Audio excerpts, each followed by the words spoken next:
Go. Alrighty. Hey there, you guys. This is Anne Marie, Ball Girl Will Travel, and welcome to Thursday Tea Time, each and every Thursday, unless I have to cancel. I will be here to spill a little tea about my solo travel adventures, to talk about solo travel from the perspective of a fly 40 plus, or in my case, 50 plus black woman. I'll tell you about tips, adventures, answer questions, all in the mission of encouraging more of us. And when I say us, I mean black women, and specifically black women over 40, and especially those of us over 50, to embrace solo travel as self care. So if that's of interest to you, please hit the subscribe button and remember to also hit that notification bell so that you will be informed when my videos drop on my channel. So tonight I am going to talk about my visit to Nairobi, Kenya. I'm talking all things Nairobi tonight so that you guys will learn more about Nairobi, Kenya, and about why I think it's a great place to solo travel. If you are joining me, make sure you say hi so that I know that you are here, and thank you for being here. Um, I'm going to start my conversation about Nairobi off by talking about getting my cheat sheet up. I'm going to talk a little bit about how I got there, where I stayed, um, getting around. I'm going to talk about security issues because I know some people probably have questions about that. And then I'll talk about things to do so that you have a good idea about the country. And if you have any questions, feel free to jump in and ask them. So, a little bit about Nairobi, first of all. Nairobi is in East Africa. It sits right next door to Tanzania. Um, it is in Kenya, which sits right next door to Tanzania, and it's in East Africa. It was colonized by the British, and so the primary languages spoken there are Swahili, and then there are other tribal languages and dialects, and then they also speak English. So when you go to Nairobi, unlike when I was in Senegal, the foreign language that is commonly spoken in the country is English. So for those of us who are English speakers, obviously it's a pretty easy place to navigate for that reason. Okay. Hi, Charlene. Thank you for being here. 1 month, you're going to have a good time, and you're in the right place. Charlene's going to Nairobi in 1 month.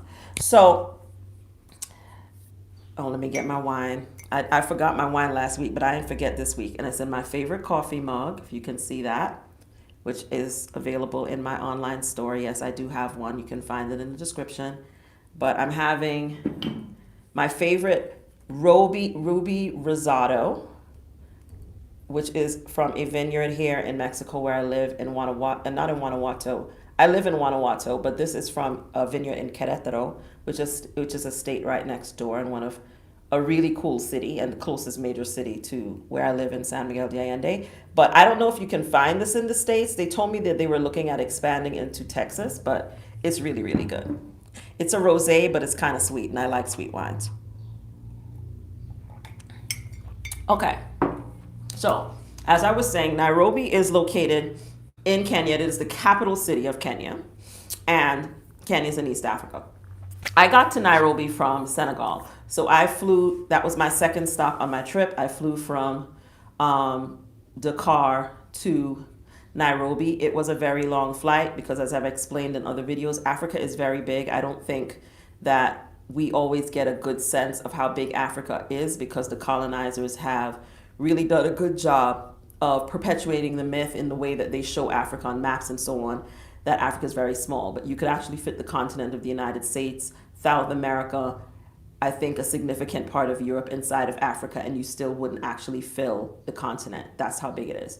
So to fly directly from the west to the east to Kenya itself, which I've done before, when I flew it directly on the first time that I visited Kenya back in 2017, it took 9 hours, and that was 9 hours straight, a direct flight. This time I did connecting flights, so it took even longer. I flew from Dakar to Addis Ababa, Ethiopia, and then from Addis to Nairobi, with a stop. I think we stopped in Mali. The flight from Mali to Addis Ababa alone was 10 hours. And then it was about, I think, an hour and a half or 2 hours from, maybe it was about an hour, I think, from Dakar to Mali. And then from Mali, I think it was Bamako, it took 10 hours to get to Addis. And then from Addis, it was another 2 hours. So that's 2, 4, and 10, 14 hours. Okay. So if anytime you're planning to fly in Africa, especially if you're planning to fly from west to east or east to south, it's a long flight. Make adjustments for that. Expect it to be long and think through your, travel accommodations. I actually ended up upgrading my ticket to business class for the Dakar to Addis part of the flight because I just didn't want to sleep upright for 10 hours. So I ended up upgrading my ticket. I used a auction offer that I received from the airline, and I upgraded my ticket to business class. So if you have that as an option in your budget, it's something to consider. I believe I've written blog posts, and I have an upcoming blog post that I have written about how to save money on flights, how to leverage points and miles to save money. And one of the things I do to save money, especially if I want to do business class, is I take advantage of the auctions that many of the non-US airlines offer, and I upgrade my tickets sometimes. I've upgraded my ticket to business class for as low as $300. So there's that option. So keep that in the back of your mind. Okay, so I flew through about 14 hours to get to Kenya from Senegal. And upon arrival, I opted to stay in a hotel in Nairobi. I decided not to stay in an Airbnb. I don't think I did any Airbnbs while I was in Africa, simply because for me as a woman traveling by myself, I wanted to be somewhere that I knew had security. And so I opted to stay in hotels rather than staying in Airbnbs because I would have had to do a lot more homework to stay in an Airbnb. So I decided that I would just do hotels. So in Senegal, I did a small boutique hotel, but it was kind of on a compound, and it had a 24-hour security. There was someone out there 24 hours. Not sure they really needed that much security, but there was a guy that sat outside.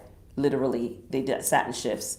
And I don't know if they were there just for security or also to greet arriving guests, but there was always someone there. So you couldn't just walk into the hotel. And I stayed in the 5-star Sarova Stanley Hotel. It's a beautiful hotel. They like to boast that they were where Queen Elizabeth stayed when she first visited Kenya.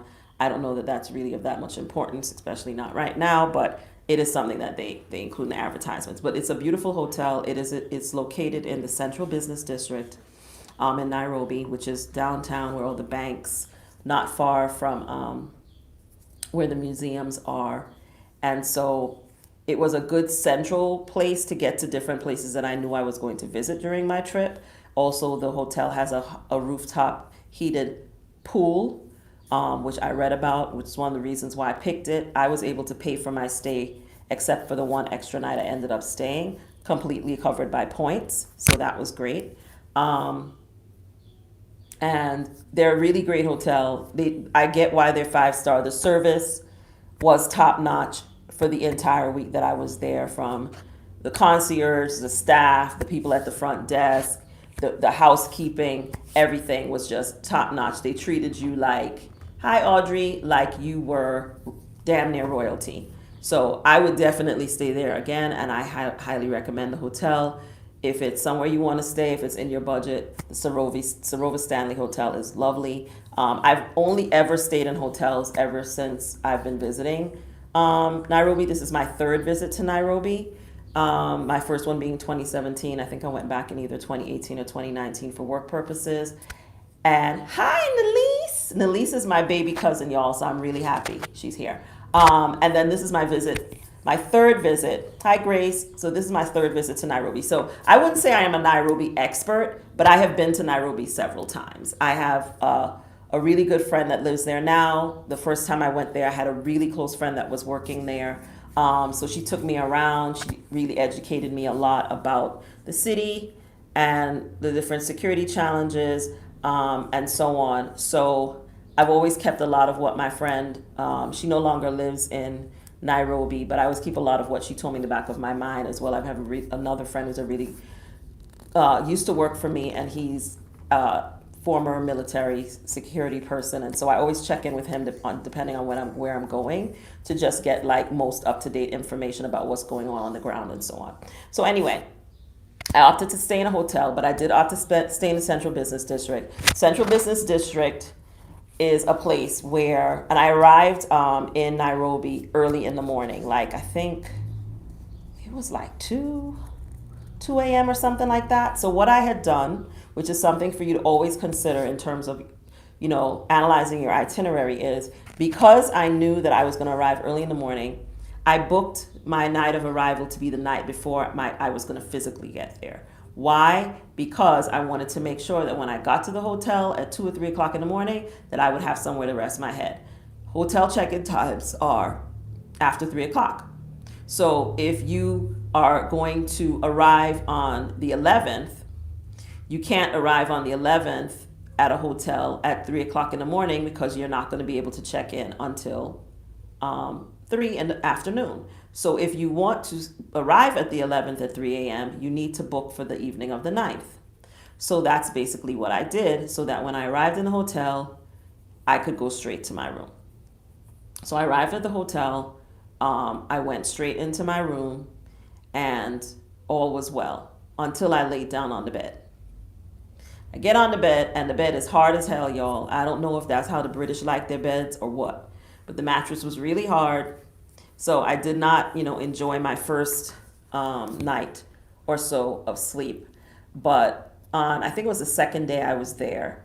I did call housekeeping when I arrived about the bed, and they brought in a pad. They put a pad on the mattress for me. But even with a pad, the mattress was still pretty hard. And so when housekeeping came in the next day, yes, like a rock stone release, as we would say in the islands. When the housekeeping came in the next day, and this is just to give you an idea of the level of service at the hotel, the lady asked me how I had slept. And I told her, not very well, because the bed is kind of uncomfortable. I'm adjusting my camera a little bit. I said, the bed's kind of uncomfortable. The room is very nice, but the bed is kind of uncomfortable. Now, the room was it was very old British style, which would not be the style of decor that I would care for. But the air conditioning was good. It was good, not great, because, us women in menopause, we needed to be damn near the Arctic Circle. At least that's what I need. I can only speak for myself. So it was cold, but it could have been colder as far as I'm concerned. No, it is not an American hotel chain. I don't know what country they are, but they're not an American hotel chain. The Hilton, which is where I normally stay, was booked, so I opted for the Sarova Stanley. But I digress. So she asked me how the bed was. I told her, the bed was hard. And I had already been contacted on WhatsApp by the hotel, where they had asked the same question, and I had answered, but no one had responded. So she told me, one moment, and she left the room. And then 3 men came back carrying a mattress. God bless them. That woman went and got me another mattress. They came in, they took the mattress out of the room. They brought another mattress that was bigger and nice and plump and put it on the bed. And then she put an additional pad on top of that mattress. And then she told me to try it. And I said, I did. And I was like, this is perfect. And then she cleaned the room. I was actually getting ready to leave for an excursion. And she just was like, well, I'm going to check on you tomorrow to make sure that it's still comfortable for you. And I just thought that was really sweet, because all I said was that I was uncomfortable. And she, I don't know that that's true, Evan, because I've been to American hotels where the beds were uncomfortable as well. So that's a whole other conversation. I don't think American hotels are any more superior, or that they're necessarily more comfortable. I think it just depends on the country and the culture and the staffing and so on. But I don't think an American chain guarantees that you're going to have better comfort. But anyway, they went out and got me a new mattress, which was a really nice mattress, really nice soft mattress, comfy mattress. I don't know where they got it from, but they went and got it. I guess they took it from another room or whatever. And then they put the extra padding on it for me. And she did check, and she saw me at the bar, I think later that day, and she stopped and asked me if everything was okay. So I thought that was really nice and an example of how attentive the hotel was to the needs of the staff. Okay. So I didn't even have to call the front desk. I didn't have to do anything. Another example of really great service is going to tie in to what I will say about SIM cards. So ordinarily, I buy a SIM card at the airport because I usually like to be able to switch my phone before I even leave the airport. But because I got into the country at 2 something in the morning, everything was closed at the airport. Everything was open. I think a couple coffee shops were open. It's a huge airport. But none of the SIM card place wasn't open. Nothing else was really open in the hotel. So when the driver came to pick me up, of course, I made arrangements for car service through booking.com. Always make sure that you know how you're getting to and from the airport, especially when you're traveling by yourself. So he showed up, he was waiting for me, but everything was closed. So, on one note, I don't know if you all can hear the dog barking. I can hear him. I don't know if you can hear him. But I live in Mexico. Dogs bark here. Nobody does anything about it. So I apologize if you can hear the dog barking, but it's Mexico. It is what it is. Anyway, so I couldn't get my SIM card. So I planned to get my SIM card the next day. So when I went down to breakfast, by the way, breakfast was included in my stay for the whole 7 days that I was there. And it was really good breakfast, like full omelets, the whole 9 yards, everything you could possibly think of was available. In a really beautiful restaurant on the ground floor open. It was really beautiful. It's like went for like a forest vibe. It was very nice. So I come down and I thought about getting a SIM card, but I didn't remember until I came back into the hotel to ask the concierge. So he said to me, it's almost 4:00. Why don't you go tomorrow morning? He said, there's a place not far from here, right down the street. You can walk over there. They open at 10 o'clock. Go early. It's kind of late now. They're probably closing right now, so go later. So I said, fine. So when I came down the next day, after breakfast, I went out to the concierge desk and I said to him, can you tell me again, like where I can go to get my SIM card? You said it was nearby, so, can I, walk over there? Because I like to rely on Wi-Fi and local SIM to use my phone. I usually turn my cell service off, and I'll use this. I always take a second phone with me, and I usually use my old phone as Wi-Fi and use my newer phone for email and social media and all that stuff. So anyway, he says, he looks at me. So I'm wearing, I think I was wearing like a t-shirt, some shorts. I had some Fendi slides on my feet, I think, and a little Fendi waist bag that I had around my waist for the whole trip that I had my passport and stuff in. So I keep it across my body like this, but it's like a little purse that sits right across my chest. So he looks at me and then he says, first of all, you need to put that phone away, because I had my phone in my hand. He said, when you go out the hotel, you should put your phone away. And I said, okay, that's not a problem. And he said, well, I don't think you should walk there by yourself. It's not really safe. Now, this is 10 o'clock in the morning, okay? And I said, well, I can call an Uber. But I have my little, my phone in my hand. I'm talking to him. He looks at me again and he says, you should probably put that purse away too. And I said, well, where am I going to put my phone if I can't have my purse? I said to him. And so I went and sat down and was looking up the place I could call an Uber, because the way the hotel is, and most hotels, especially 4 or 5 star hotels in Nairobi, is they have barriers. So there's a street, then they have barriers. The cars have to drive in. They are stopped by security. This is taking us to security in Nairobi. They are stopped by security, and the security guards will not only look in the car, they usually will make the driver open his trunk, and they will also use those mirrors things to look under the car.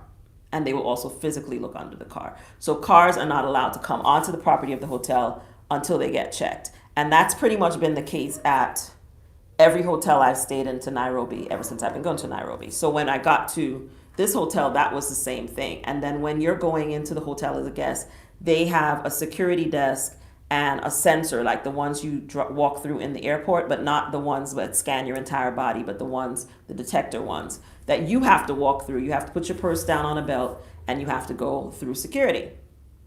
So one of the reasons that's the case in Nairobi is that Nairobi has been the site of multiple terrorist attacks.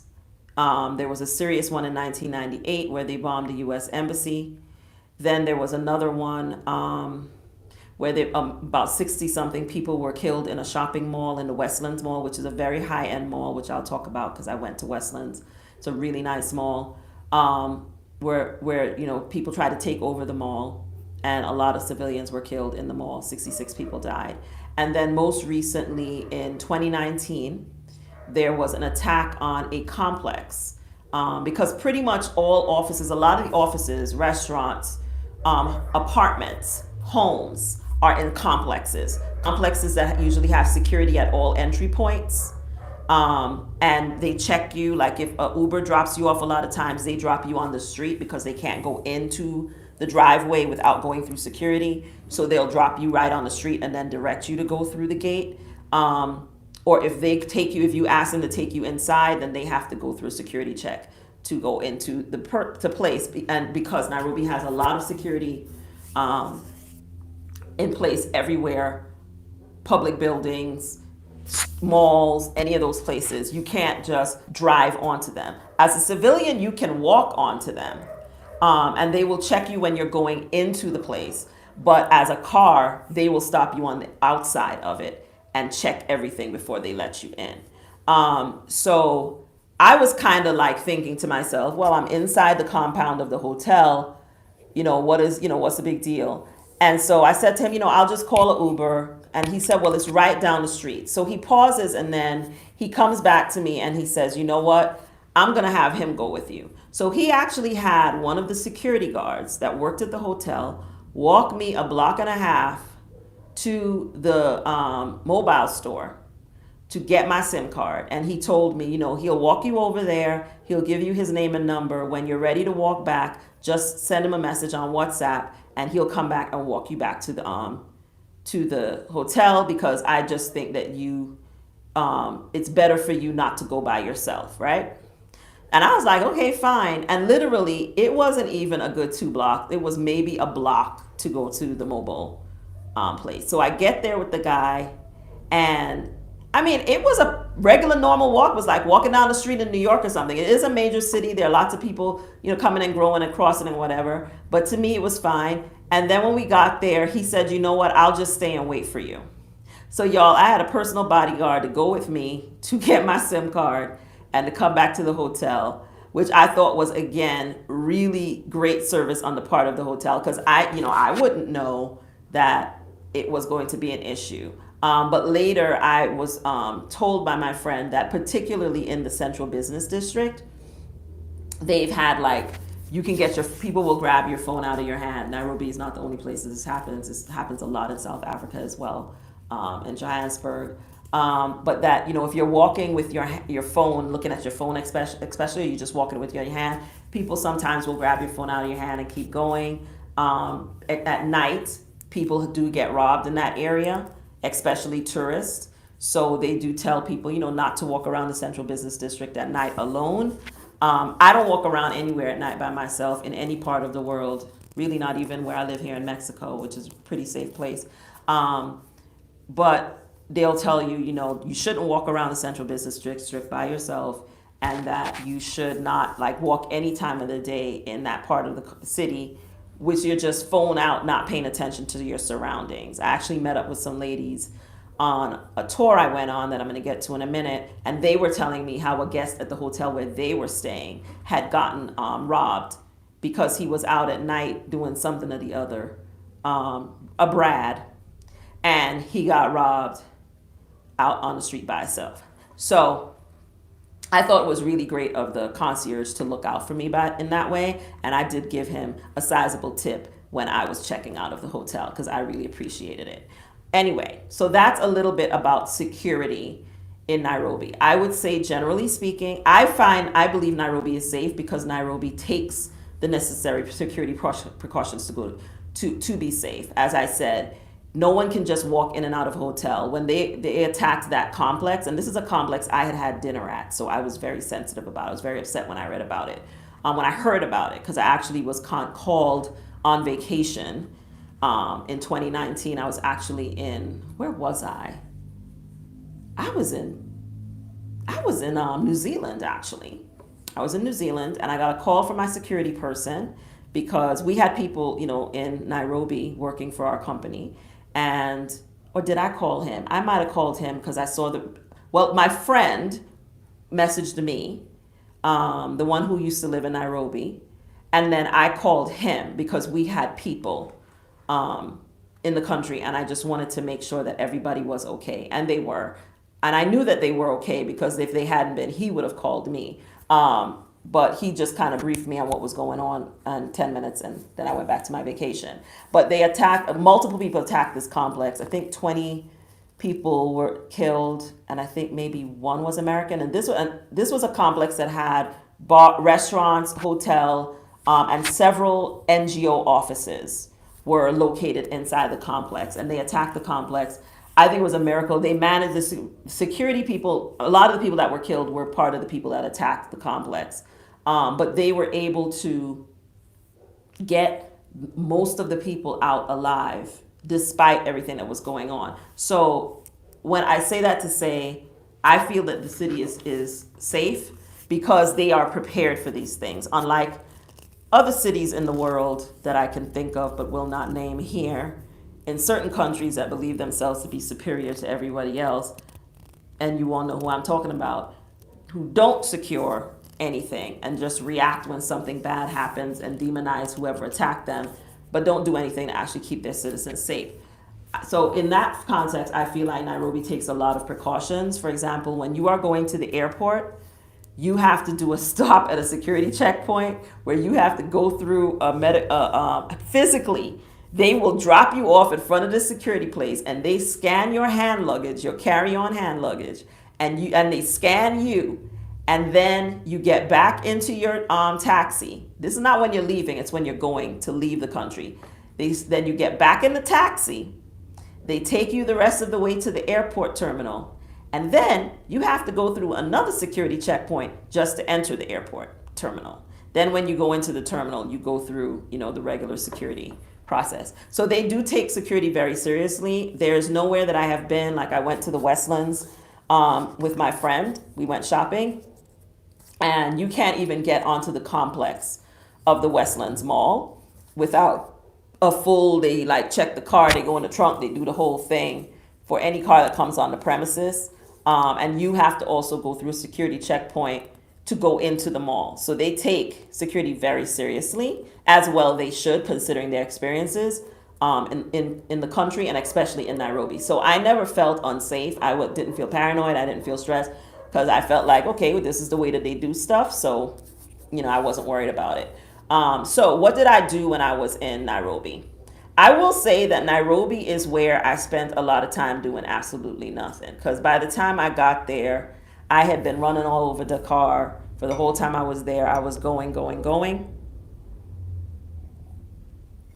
And I was kind of tired.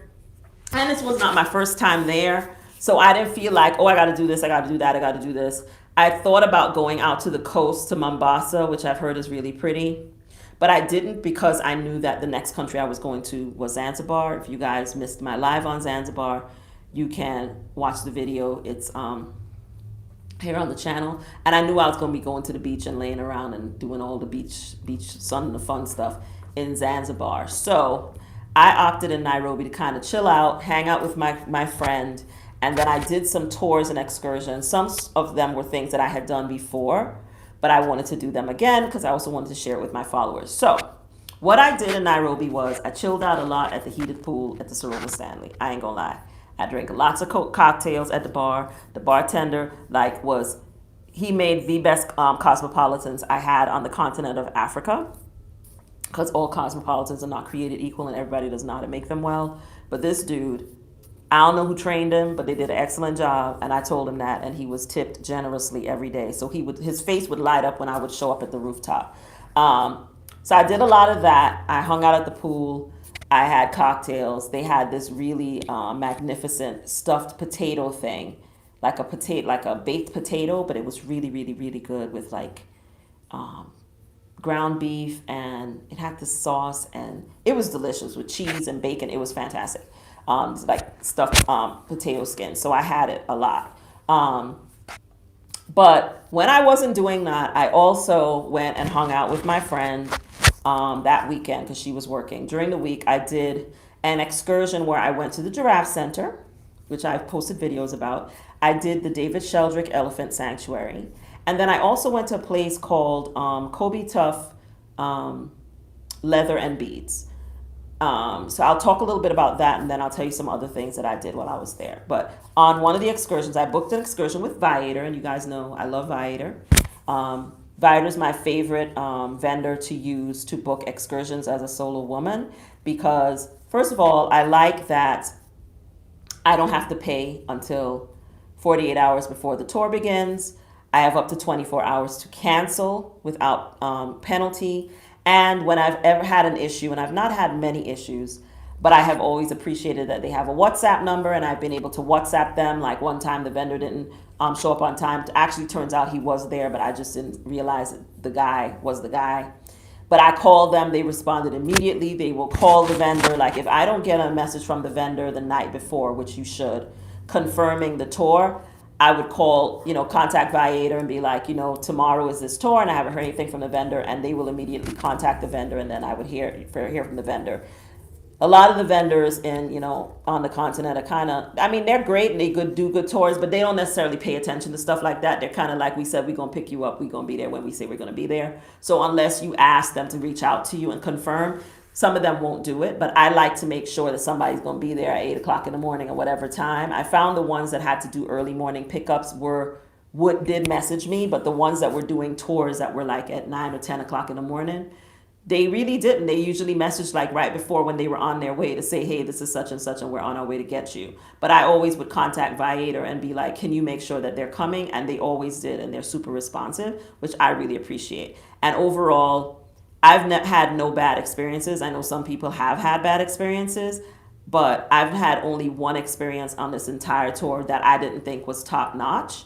And they offered to refund me, but ultimately I was like, it was fine because the guy did show up and the tour itself was fine. I just didn't feel the coordination of meeting me was very good. And that was that was the Prison Island tour that I did in Zanzibar. But I did this tour with this company called Grace's. Let me get the correct name because they did a really good job. So it's called Grace Pat Eco Tours. And they do safaris, even though I didn't do the safari in Kenya on this trip. I did a safari in Kenya in 2018, my second trip, and it was great. I've posted a video about that on my Instagram where I talked about how to do a safari on a budget. I think I paid under $200 to do that day. It was like a day safari. In the Nairobi National Park. So Nairobi has a national park in the middle of the city where there are animals. You can see the big five. I think four. I don't think they had cheetahs there. And they didn't have rhinoceroses there. Rhinoceroses are almost extinct in Kenya. So they didn't have rhinoceros there, but they had elephants. They had all the other animals. And it was the first time I ever saw a lion in its natural habitat was on that safari in Nairobi. So don't feel like if you don't have $1,000, a safari is out of your reach. There are lots of price points for doing a safari and going into a national park and actually seeing the animals do what they do. And I did it my first time for under $200 through a tour I booked on Viator via TripAdvisor. TripAdvisor owns Viator. And I had a wonderful time. It was just me and the driver because the second person they were supposed to pick up didn't show up. So it was just me and him, and he was kind of like, what do you want to see? And I told him, and he made sure I saw every single animal I told him I wanted to see. And at that point, I really wanted to see zebras, giraffes, and lions. And I saw those. I saw ostriches. I saw, uh, what do they call those things? I always forget their proper name, but they're a type of antelope. Water buffaloes, hippopotamuses. Did I see hippo? Yes, hippopotamus. I saw all the animals on that first tour, and it was really wonderful.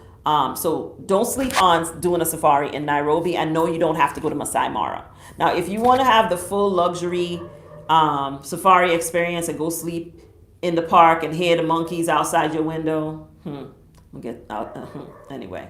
And hear the monkeys outside your window and hear the animals, because a lot of these animals actually like to roam at night, especially the lions and so on. And that's what you want to do.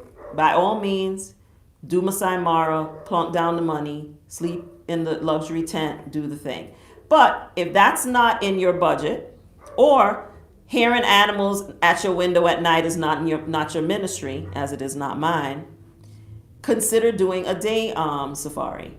And if you go to Kenya, and you can still see the animals and you can still have a great experience. The only thing I would suggest that you do is ask the tour what time they're leaving. You want to go early in the morning.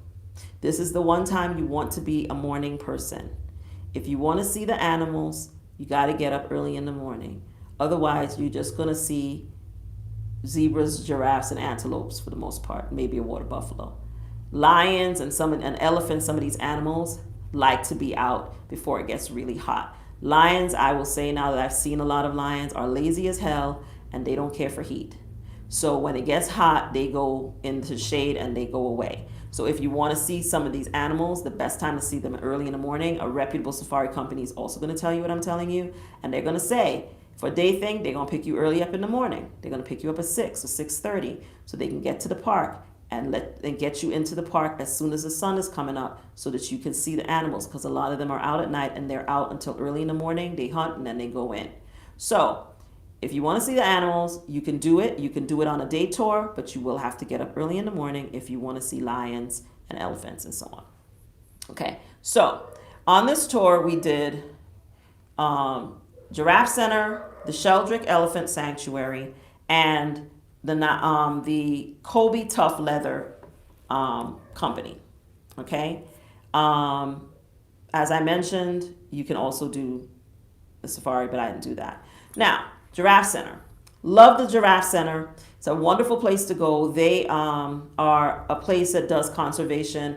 They have several of what they call the Rothschild giraffe. Is a specific type of giraffe that is near extinction. That was near extinction, and so they had have several of them on the property. They are beautiful, and you can go there and you can feed the animals. Now, I'm gonna give you a little budget tip. The Giraffe Center shares the same grounds as Giraffe Manor. Giraffe Manor is that hotel and restaurant that is extremely expensive, that people go and spend the night at so that they can have tea in the morning and see the giraffes and feed them. For a third of the cost of going to the Giraffe Center, you can going to Giraffe Manor, you can go right across the way and go to the Giraffe Center and have the exact same experience. I think it was under $30. So I'll look it up and put it in. I think if you read my blog post that's up right now, it'll give you that information. It's not expensive, people, okay? If you want to do it as an individual. You could take a Uber. Uber works in Nairobi, by the way. Works everywhere. The only thing is you have to pay cash. So make sure you have, small bills and whatever to pay them in local currency. But Uber works. So if you didn't even want to do a tour and you're staying in a hotel, you call Uber and have them take you to the Giraffe Center, right? But unless you just going because you want to have the experience and do it for the gram, and I do a lot of things for the gram, but I'm definitely not going to waste my money for the gram, right? So I went to the Giraffe Center. I was not staying at the Giraffe Manor because I thought the pricing was ridiculous, considering the fact that I could literally go right around the corner and go to the Giraffe Center because they're literally on the same grounds, sharing the same giraffes. Okay, so the giraffes that you are paying how much, couple $300 a night to come and look at you while you're eating your breakfast, right across the way, the same giraffe is walking over to me for $30. I'm just saying. Okay.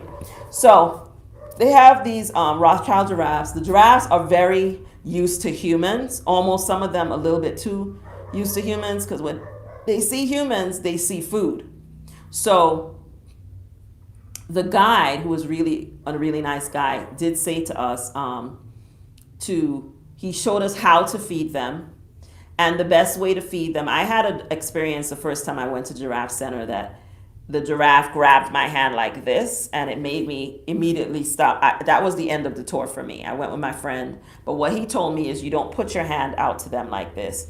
You feed them each pellet like that. You put it into their mouth. They have very long tongues, and you just put it on the tip of their tongue. If you put your hand to them, they're going to grab your whole hand because the food is in it. She is the one who told me to put the food in my hand and told me to give it to the giraffe. So I blame her, not the park. But when that giraffe grabbed my hand, it felt like the grip of Satan, y'all. And I was like, okay, that's that. No more giraffe feeding today. And that was it for me. But this time it was a lot of fun. And one of the things I did this time that I didn't do last time, because the last time I went, it was really crowded. This time he picked us up I think he picked me up at like 8 a.m. And then he picked the other two people that were on the tour with me after that. And we were at the park when it opened. I want to say at 9:30 at 10. I think he might have picked me up at 8:30 or 9. But we were at the park when it opened at 10 a.m. That was great because it was just us, I think two or three other people, and the giraffes. It was really nice. And by the time we were leaving, then more people started arriving and we were leaving. So it was really nice. So it felt more like a personal experience. And they also have like a little center where you can go and learn more about the giraffes.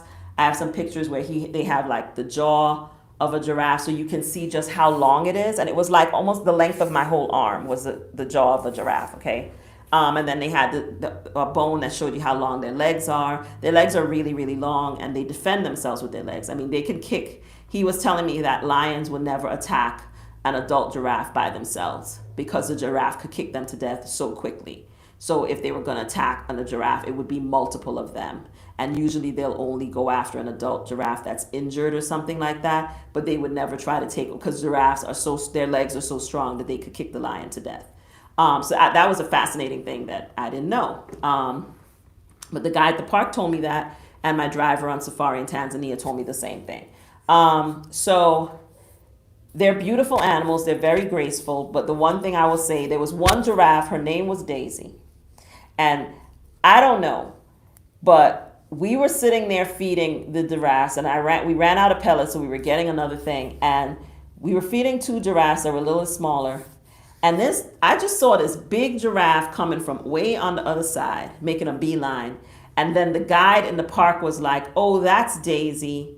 She can be a little aggressive, so be careful with her. And I was like, sir, that's all you're going to say? So I moved away and was like, I'm going to go feed another giraffe. Because Daisy was going for the hands, right, when she saw the food. So I decided that I was not messing with Daisy. The other two people who were with me were all excited, and they were up there trying to pet the giraffes. Don't do that. The giraffe's reaction when this girl tried to pet her was she literally, what the giraffe was doing this and moving away, but coming back in because she wanted the food. And this girl still kept trying to pet giraffe, and I just kept thinking, this animal clearly does not want you touching her. She just wants the food that's in your hand. So if you go to the center, I don't recommend that you pet the giraffe. Even if the person tells you that you can, let us err on the side of common sense. These are not domesticated animals. These are wild animals. They may be used to being around people, but they are still wild animals. Do not try to pet them. They are not your pet. They are not your friend. Just feed the animal and go on about your business. Don't be like Becky and them. Don't do that. Because if something happens, they would be the first one to talk about how the giraffe attacked them, and they got to sue the park, and they got to close the park and whatever. And I was like, why are you trying to pet this giraffe? So don't be like them. Don't do that. But anyway, that was the giraffe center. So we did that first. We fed the animals, then we went through the museums, the education center. It's pretty small. And then we left, and we went to the David Sheldrick Elephant Sanctuary. Again, this is somewhere I had been before, but I wanted to go back. Nairobi is a place I visited where I fell in love with elephants. I love elephants. They're like after lions, and I am a Leo, so the lions are my first favorite, but then I love elephants. They are highly intelligent animals. They're beautiful. They're very sweet. They're very intuitive. The first time I went to the park was with my friend. She was a member of the park, which you can be a member. And at the time, you could come to the park in the evening when the lions were coming in from the field with their trainers. You could be there if you were a member and watch them come in. And she took me to do that. And just seeing them come in a line with their trainers. And I remember one of them I walked and took a picture with me, and then he kept walking. And these are baby elephants. They're really little.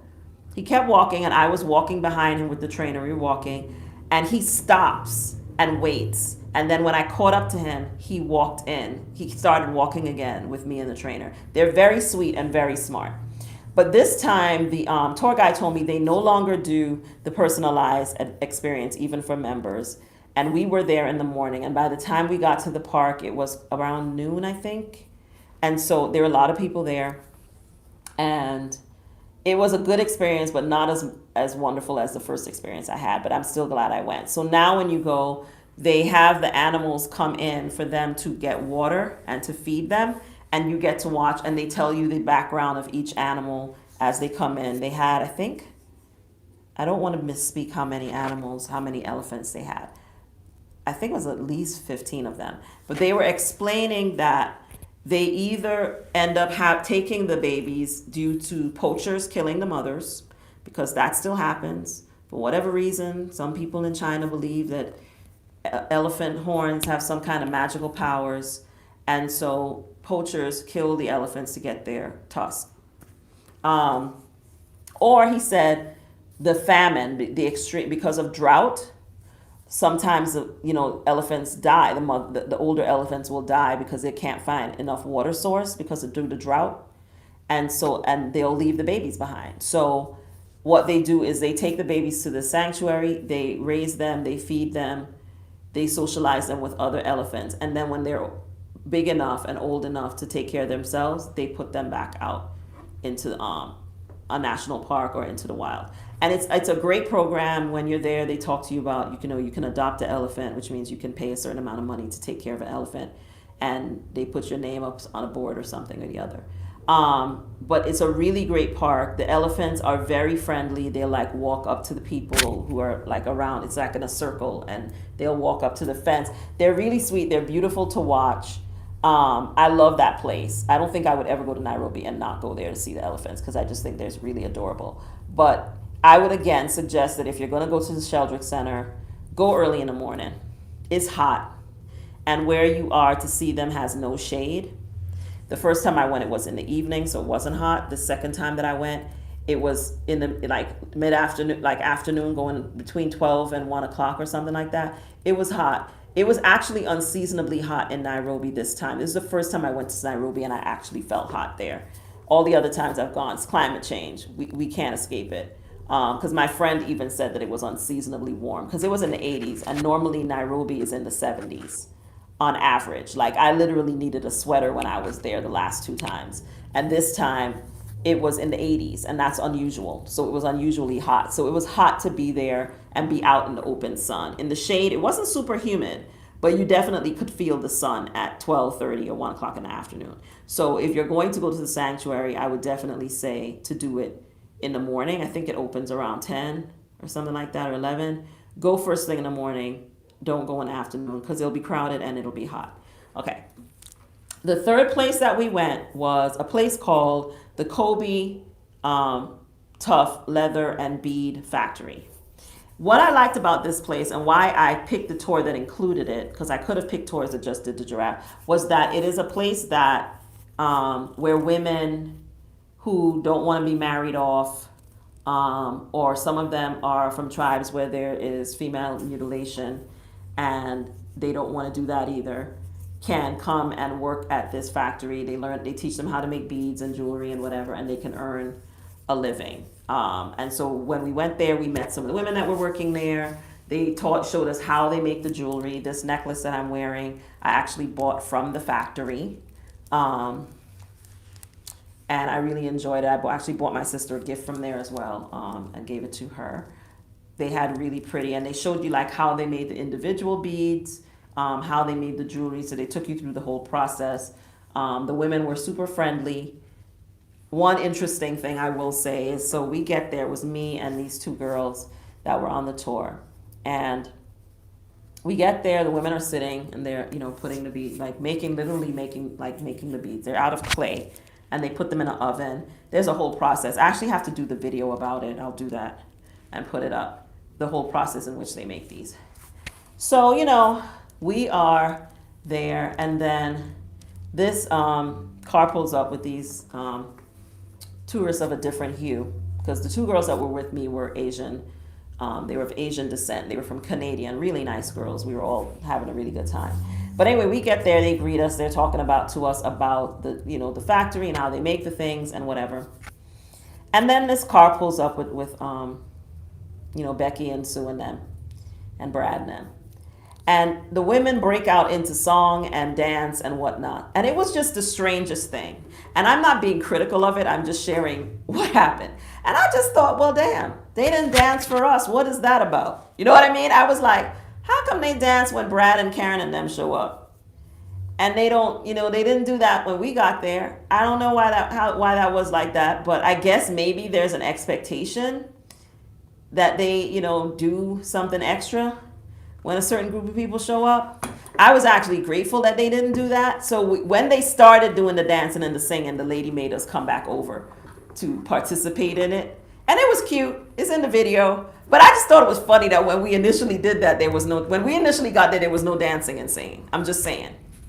They got there, the dancing and singing began. It was fine. But I just thought it was interesting. The least stopped laughing. And so I just thought it was interesting, and I actually sat back for a video about it because I was like, this is interesting, dynamic. It's kind of weird.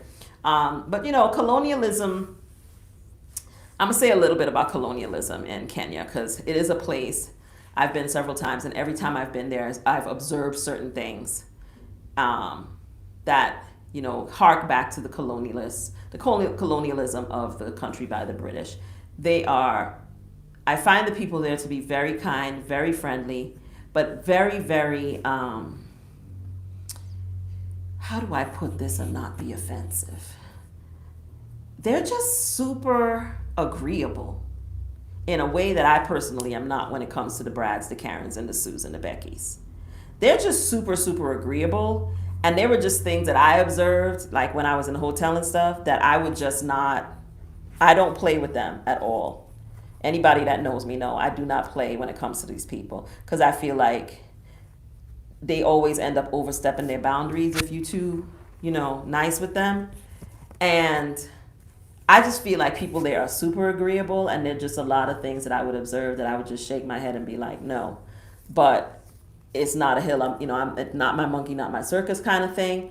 But I just will say that not just Kenya, I noticed it a lot there, but it's not the only place I noticed it. But colonialism does have many different parts of Africa in a chokehold.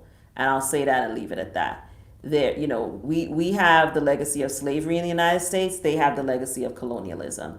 And they're siblings. Colonialism and slavery are siblings. The way I always look at it is, in one case, you took people, stole them, and sold them so that you could build, your country and do all the work you didn't want to do for free and live off the legacy of that forever into today. And in other places, you just took over their country and made them be your servants inside of their country. And the question becomes, what's the difference? You made them adopt your language. You know what I'm saying? You to this day continue to steal the resources out of the country, right? So what's the difference really? Right? Some people like to talk about the fact that we don't have a history and we don't know who we are as Black Americans, which is untrue. We do have a history and a culture. It's just a history and a culture that we did not pick and that we created on our own because we had to. But what's the difference between having a history where you got stolen against your own will versus people coming into your country and taking it over while you're still in it? I don't think there's that much of a difference. The impact is about the same.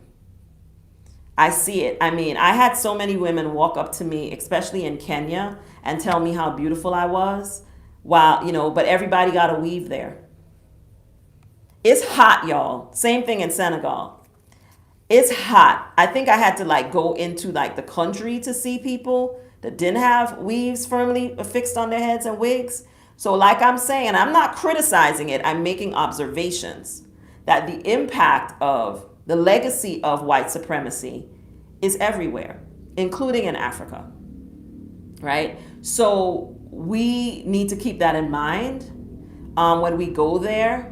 And the way that they choose to deal with it has made maybe different than the way that those of us in the United States choose to deal with it. And that's their choice. And I don't think it's something for us to criticize. It's just something to be aware of, because you may be black, but you are not African. You are a visitor, just like everyone else. While I feel that I was welcomed and taken care of and treated really well, and I don't think that the fact that I am black was not a factor in that, but I have always been aware when I went to Africa that I am not African. And so I try to be respectful of the cultural observations that I make and what I see, and I ask questions, and I don't, make judgments, because I'm not African. And so while they may welcome you, they're not welcoming you as an African, they're welcoming you as a visitor. And even though they may hit you with the welcome home, and that's wonderful and it feels good and it warms the cockles, you are a visitor. Keep that in mind when you visit any part of Africa. You'll have a better experience if you don't go there expecting that everybody's just gonna, pull you to their breast and welcome you. Most people are extremely welcoming, and some people are not so much, and that's okay too, right? But pretty much everywhere I went, I feel like I was treated very well, but there were things that I observed, like I just shared, that I just thought was, that's interesting. It didn't have any effect on my experience, but I just noticed it. But I enjoyed that factory experience. I bought things because I knew that the money was going to be, like, not all of it, but some fraction of the money was going to go to help the women that I was meeting and that were working there and making the jewelry and so on. So if you're in Nairobi, I recommend visiting the factory, and you can do the dance or not do it if you don't want to. Okay, so that was my excursion that I did with Viator. Now, anybody that knows me knows that anytime I go to Kenya, I go to Maasai Market. So we're going to talk about Maasai Market now. So Maasai Market is where, if you see this ring I bought the first time I ever went to Africa. I wear it pretty much all the time. Anyone that knows me really well notices it, because I always wear this ring. I actually left the ring at my father's house in Florida. I'm going to tell you all a little story. And I went into it, I got to the airport, y'all, and realized I didn't have my ring because I had taken it off to wash dishes. And I made my sister ship that ring to my best friend in Baltimore, and made my best friend bring me that ring when she came to visit me last year. That's how attached I am to this ring. I don't know why, but it makes me think of Africa. It makes me think of the first time I went to Africa. But I bought this ring in the Maasai Market in Nairobi in 2017. It is brass. It looks exactly the same as when I bought it. I do not polish it. I do not do anything to it, because who has time for that? I don't. So anytime I go to Nairobi, my good friends, my girlfriends in DC always are like, bring us some jewelry. So this time I went and I bought a lot of stuff. I thought I was going to have like all this stuff to bring back to Mexico that people could purchase, but I really only have a couple things left, because on the way here, my sister got stuff, my cousins got stuff, my girlfriend took stuff. I had a friend who literally made a special order while I was in Nairobi. So yeah, everything is brass in this particular part of the country. And so you can buy really beautiful brass. I like brass because it doesn't tarnish, and it's pure brass. It's not hollow, it's solid. So this ring I like a lot because it's adjustable, so I can make it bigger or smaller. So Maasai Market is a market. It's like a flea market, but it's more than that. And it is in a different place on different days of the week. So you have to know where to go to find the market, because there are a lot of different markets that call themselves the Maasai Market in Nairobi. The one that I am talking about is the one that is Thursdays. They are at, it's in my blog. I'm going to look it up because I want to make sure I tell you all the right thing. It's in my blog that I wrote. But the Maasai Market, I think it's the River Mall. I'm going to tell you all really quick. Yes, I'm actually going to get on Google because I want to make sure I tell you the right thing. Because if you're in Nairobi, you must do the Maasai Market. I suggest going on Thursday or Friday, right? And I'll tell you where it is on Thursdays and Fridays because I think plus the mall that it's in is pretty cool too. So not only do you get to enjoy the market, you can also then shop in the mall as well. So I'm gonna tell you where it is on Thursdays and Fridays because this is a must do. The thing I love about Maasai Market is not only do they have really cool things, you can haggle. Now, anyone that knows me ordinarily knows that I am not a haggler. I don't like to be going back and forth with people. But for some reason, when I go to Maasai in Nairobi, I have a ball bargaining with my African brothers and sisters because they are so smooth and they are just so charming when they're trying to get you to buy stuff that I just enjoy doing the whole bargain thing when I'm there. So Maasai Market is at the Village Market on Thursdays. I believe it's on Thursdays that it's at the Village Market and in the High Court parking lot. And then it's at the Galleria Mall, which is also a really nice mall in a really nice neighborhood in Nairobi. So I recommend doing one of those days because you'll be going into areas that are really nice, safe. So you can enjoy shopping in the mall and then you can go to the parking lot in Village Market and then haggle with all the vendors, right? And some of the vendors, some of the vendors are different on different days, and then some of the vendors are there every day. That you go, girl, Charlene, you're gonna have a time, girl. Take a suitcase. I only buy jewelry, but they have textiles, they got dresses, they've got woodwork, they've got paintings. Like I have a painting, this guy who's an artist was selling, and I still have it. I actually kept it and brought it with me to Mexico that I got the first time I went to Africa. You can get everything there. But I like costume jewelry, so that's what I focused on. I have these brass, and I meant to bring them to show them to you, but I don't have them with me. I have these hammered brass bracelets that you could easily, I went into a mall in Dakar, and they were selling one bracelet, or was it right there no, actually it was right in the Galleria. They go on Friday, you want to go to, I want to say, you can ask, if you're staying in a hotel, they can tell you. It's either the Galleria on Thursdays and the Village Market on Fridays or the reverse. I don't remember which day, but you can Google it as well. But wherever it is on Friday, go. But I believe it's at the Village. It might be the Village. Which one had the park? It's in the parking lot on Friday. I think it's the Village Market on Friday because it's in the parking lot. But it's always in a parking lot. Trying to think. Oh, okay. It's the Village Market on Friday. It's the Galleria on Thursday because in the Galleria, it was on the Village Market, it's on the rooftop. No. In the Galleria, it was on the rooftop. You had to go up the elevator and go out on the roof, and then it was in the parking lot on the roof. In Village Market, it's on a lower level, and it's outside in the parking lot. And the Village Market has that nice food court in the middle of it. So on Friday, go to the Village Market. That's where it is. But yeah, so you can go in there and you can bargain. And in Africa, never accept the first price. I've talked about this before. Every country I've ever been, this applies. If you're in a flea market, outside market, obviously you can't be going into the boutique and trying to bargain. It's not going to work, and don't do that. But if you're in a flea market, outside market, anything like that, whatever they tell you the price is not the price. Bargaining is the whole part of the process. So whatever they tell you, that's not the price. Pull out your converter and start haggling. So I ended up walking away with 15, 20 pieces of jewelry from this guy, and I don't think I spent $100. Maybe I spent 100, maybe 100 and change. I got a lot of jewelry. But we bargained, right? And he had beautiful pieces. He had some of the things he had were unique. Because you'll walk around and you'll see some people have a lot of things that look the same. He had a lot of unique pieces. So I bought some pieces the Thursday when I went to the Galleria. But then when I went to the Village Market, this guy was not at the Galleria. He was at the Village Market that Friday. So I ended up getting a lot of pieces. Like I got several of these rings from him, but all of them are gone because my friend and my sister, I think I bought 3 or 4 of these, but they're all gone.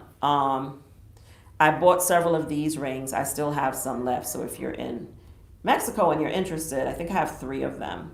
And several of the ones I have like this are adjustable. This one is not, but the ones that I got from him are adjustable, so people with big fingers could possibly wear them. One of my friends got this one because she has big fingers and she really liked it, so that's the one she has. I have lots of earrings. Well, no, I don't have lots of earrings. I have personally lots of earrings that I got. I don't have lots of earrings left for people. I think I have three left, three earrings left. But the ones I kept for myself are beautiful. They have a lot of hammered brass that I think is so pretty. I got these stackable rings that were hammered brass, matching bracelets, hammered brass. Someone was selling a single bracelet inside of a boutique in the same mall for $30 US. I was like, honey, I'm going to the roof. Yeah. So definitely if you are there. And then I observed Brian and Becky, overheard them buying a whole bunch of jewelry in the same place that I was shopping that they were planning to take back and resell in the United States. So I'm just saying, if you go on Etsy, you'll see a lot of brass jewelry, and I suspect that much of that might come from you know where. Just saying. Especially if it's good quality. So, and they're going to mark it up by 10 times because I've gotten bracelets for as low as $2, and I'm talking about solid brass bracelets in Maasai market. $2 USD, solid brass. So if you are in Nairobi, make it your business to get to the Maasai market. Do not sleep on the Maasai market. Get in an Uber, go over to the mall. Make sure you're going to the one that I'm telling you about. Don't do, because actually the first day I wanted to go, the guy took me somewhere. And if you don't know where you're going, this could happen to you, so pay attention. This Uber driver, he pulled up to this place, and I looked at it, and I wouldn't get out the car because I knew I wasn't at the right place because I'd been there before. And I was like, this is not the Maasai market. And he was like, this is the Maasai market. And I was like, this is not the Maasai market I want to go to. So I ended up having to scroll through my messages from my friend from 2018. For her, where she told me exactly which shopping malls to go to. And so now I know which ones to go to on Thursday and Friday to go to the gallery and to go to the village market. So I told him to take me back to the hotel, and thankfully it was an Uber. So all I had to do was update where I wanted to go, and he took me back to the hotel, but I never got out of that top car because I did not like what that area looked like. And I knew that it was not the place that I went the first time I went, and so I did not get out of the car. But if you've never been, you might have gotten out the car. So that's why I'm leaving this tip to say you want to go to the Maasai markets that are at the malls. Because of course you got to go through security and all that to get on the person, so you feel relatively safe. You can be outside, you can shop, you can haggle without any concerns. So that's the Maasai market that you should go to. I highly recommend that if you are in Nairobi, do the Maasai market. You will not be sorry. You will have a really good time. Try to make sure I got through all my list of things that I want to tell you guys about. I think that's everything. I stayed in Nairobi for 7 days. Actually, 7 days and some change, because I told you guys how Air Kenya decided to change my flight from leaving in the evening to the next morning. So I ended up staying an extra night in the hotel. And, oh, Charlene, thank you very much, girl. You're going to have a good time in Nairobi. Okay, food. Let's talk a little bit about food, because y'all know I like food. Now, I have a really good friend that lives in Nairobi. She's not a social media person, so I'm not going to say her name, but she knows who she is. I'm going to send her this video so she could chuckle a little bit. But she says to me, always tells me, Eastern Africa is not known for its cuisine. And I would have to say that she is right about that. Now, if you go into Africa for the food, I hear there's good food in South Africa. I hope, God willing, to find out for myself in 2024. Right now, I could tell you they are throwing down in the car. They are cooking the food in the car. The jollof. I already talked about the jollof in the car, so I won't go back into that. But I will say that there's a lot of East Indian influences. You can get, East Indian food. There are a lot of East Indians that came to Kenya during the colonization by the British. So there's a lot of Indian food there. The best food I had in Kenya was at a Asian fusion restaurant. in the Westlands Mall.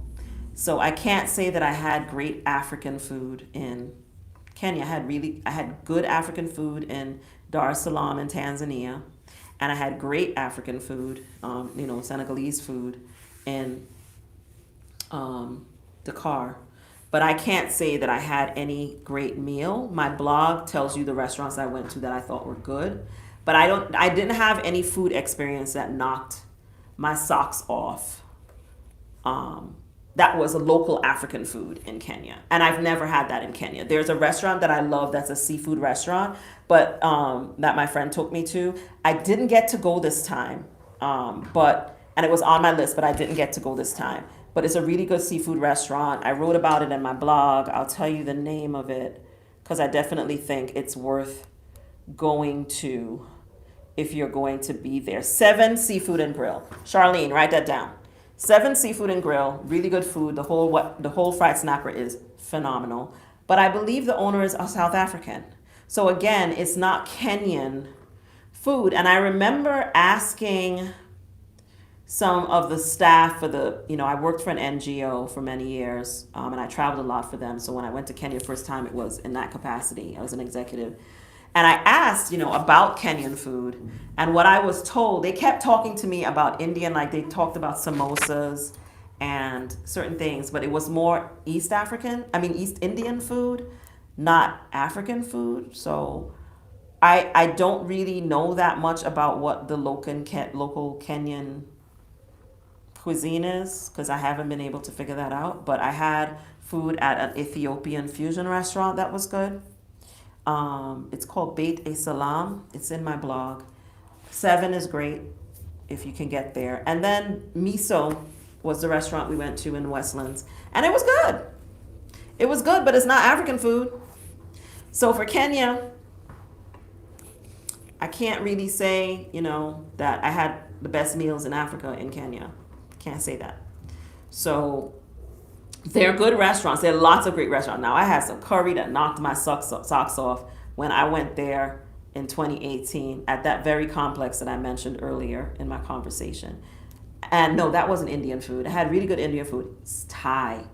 That's what we went. We went to this Thai restaurant at the Dusit D2 complex. It was good. In Africa, y'all, and it was excellent. But I have not had anything else. What I have had was one of the best hamburgers I ever had in my life was in Nairobi at a food truck. We went to this bar, and the bar was in a complex. You had to go through security to get in, and then they had these food trucks outside. I had a hamburger. It was so good with caramelized onions and cheddar cheese. It was delicious. But I've not had anything that was Kenyan that people said to me, oh, this is Kenyan, this tribe's food or that. I haven't had that in Kenya.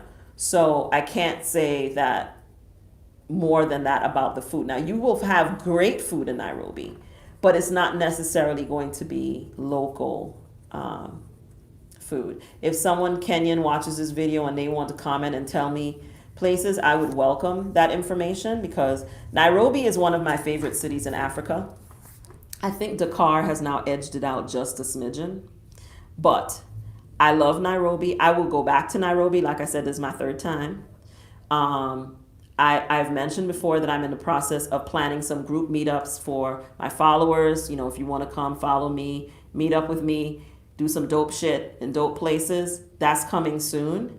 And it's very likely that Dakar is going to be one of those places, along with Zanzibar in Africa, but probably not Nairobi. But I do recommend Nairobi. So if you're planning a trip to Africa and you're going to be in Tanzania, I highly recommend taking a couple days and going to Nairobi. It's right next door. So it's not a hard, it's not a long flight, not hard, it's not expensive to fly between 2 countries. So I definitely recommend it. It is a safe place to go and visit. I think it's definitely worth going at least once if you're on the continent, more than once if you are in the neighborhood. But I love Nairobi. I have friends there, so it's definitely a place I would go back to, and I do recommend it. It is my was my favorite place for the longest time. I've been to other places in Africa, but Nairobi really stood out in my mind, and I really like it there. But Dakar edges it out because of the food. the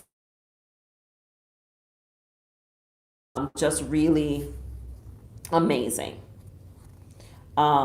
So highly recommend Nairobi. I mean, Africa was just good to me, period. I've talked to you guys about Dakar. I've talked to you guys about my visit to Zanzibar.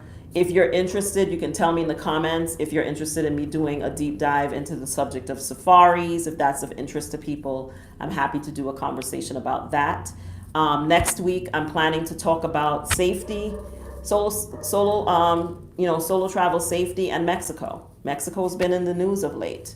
People are talking about not of canceling, trips to Mexico. I was talking to a friend who's a travel agent who was telling me how her clients wanted to, cancel their trip to Playa because of the story about what happened on the Mexican border.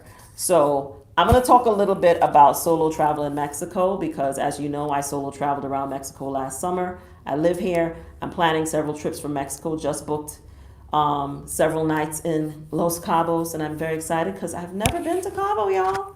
I'm going to Cabo.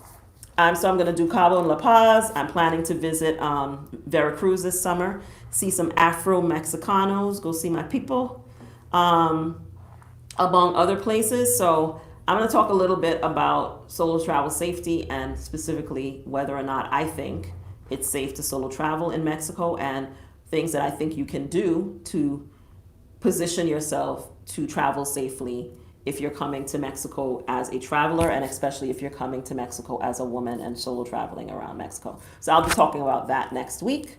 Are there any questions? Because I'm getting ready to sign off if they are not. So let me see whether you guys have any questions for me. If you have any questions, you can drop them in the chat. If not, then I am going to let you guys go. But thank you all for being here. Like I said, if you're not subscribed, please do subscribe to my channel. Hey, Michelle, how are you? I just realized that you're on here. Miss Michelle, Miss Expat Life Mexico, the owner of Casa Elm in San Miguel. If you're coming to San Miguel de Allende, which is where I live, I highly recommend that you stay at Casa Elm. I really would not recommend anywhere else. It's a safe place for women who want to visit and solo travel, especially us. It's a beautiful property in San Miguel, and it is owned and run by Michelle Wedderburn, and you can find her on Expat Mexico. Oh, Kobe Tough, Charlene. It's called Kobe Tough Leather. That's the place that I went to. So thanks for being here, Miss Michelle. A minute. Where's my chat? Chats just disappeared. Okay, there they are. Is there a tour? Yes. If you go on Viator, Charlene, which is linked in the description, there is a tour that I went on where I did the Giraffe Center, the Elephant Sanctuary, and the tour and the leather place, leather and bead shop, all in one tour. If you inbox me on Instagram, I will just remind me of who you are, and I will give you a link to the actual tour if that would be helpful. Because it was really a good experience. They did a really good job, and I really had a good time doing that tour. So I definitely recommend it. Yes, Miss Michelle, you know how I like to eat. Oh, okay. Hi, Phyllis. I'm just kind of looking at who's on here. Miss Nelise. But as I was saying, if you come to Mexico, you must put San Miguel de Allende on your list. And for my money, it's one of the most beautiful cities in the world, and definitely one of the most beautiful cities in Mexico. And I'm very lucky to live here. Michelle has a guest house here. So if you want to visit San Miguel de Allende, and I'll talk a little bit about places that I recommend for safe solo travel in Mexico next week. And San Miguel is definitely at the top of that list. So reach out to Michelle, subscribe to her channel, and go stay at Casa Elm if you are in town. I don't really have anything to add. We already been on here longer than I planned to be tonight, y'all. So I am going to say goodnight. Thank you guys for being here. I always enjoy having these conversations and sharing things that I know. If you have any questions about anything, you can drop them in the comments.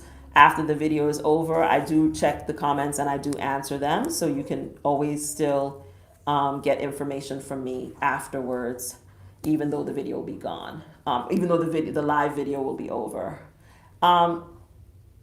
Yes, there are some places I would recommend for brunch, and I can send those to you as well. I have a friend that lives on the ground there, so I can get that information for you. Thanks, you guys. Good to see you as always, and I'll see you guys next week for Thursday tea time. Hit the notification bell and don't forget to subscribe. Have a good night. See you guys.